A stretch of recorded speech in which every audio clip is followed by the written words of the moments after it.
Good morning, and welcome to this presentation on illegal immigration.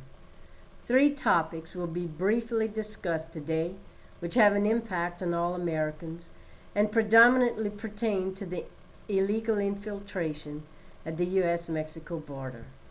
The points to be discussed are population increase, the quality of education, and national security. The first topic, overpopulation, is one of the most important because it has far-reaching effects. Please refer to your handout for more specific data. According to the INS, the Immigration and Naturalization Service, there was an increase of 1 million illegal aliens moving into the United States between 2000 and 2003. If this level of increase continues, the nation's population will increase from 301 million today to 468 million by 2060. Such a massive influx of people creates a concern for the quality of life, none of which are more important than health care. On the other hand, there are many who believe that this creates more opportunities for businesses because of the cheap labor force coming through our southern borders. Although the majority of illegal immigrants are here for jobs and not health care, all children born on American soil are citizens and entitled to public assistance.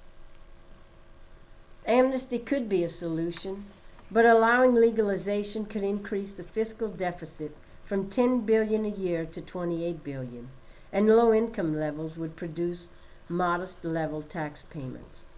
As economists and demographers look to the future, they predict that immigration's economic impact will have a positive impact on the economy as a whole, and that the income and productivity of the native-born American worker will increase.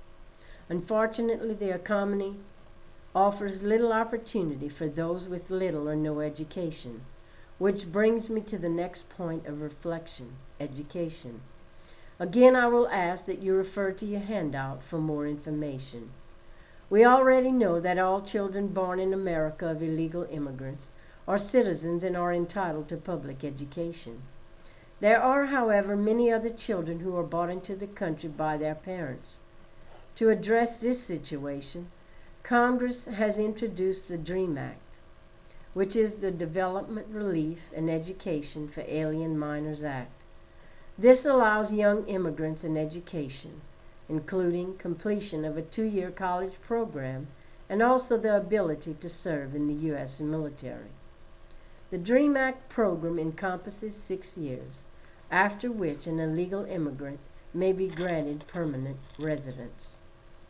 Even with the passing of the DREAM Act, Arizona took a different approach by approving a new law, Proposition 300, which prevents immigrants from paying the lower in-state tuition, from receiving state financial aid, or enrolling in adult education classes. Most states have endorsed policies that allow immigrants to pay lower in-state tuition to help them obtain a higher education. A higher education would then pay off economic dividends by training people to become part of a better educated workforce. The final point today pertains to national security and border control. As your handout shows, the southern border of the United States and Mexico extends for 1,951 miles. This vast area is nearly impossible to monitor.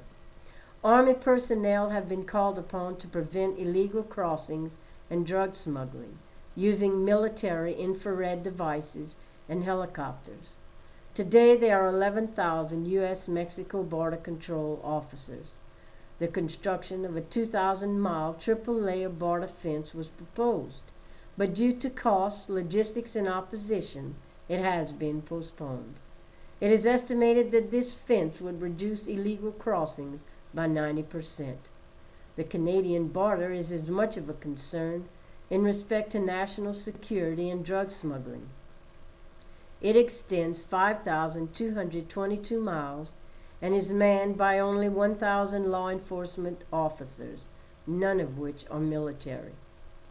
In conclusion, it is safe to say that the increase of illegal immigrant population in the United States has a great impact on our national security, the economy, and our public assistance programs. The future is up to all of us. We need to become involved and to stay informed about immigration laws. It is my hope that this short presentation has piqued your interest and encouraged you to do your own research. Thank you, and have a good day.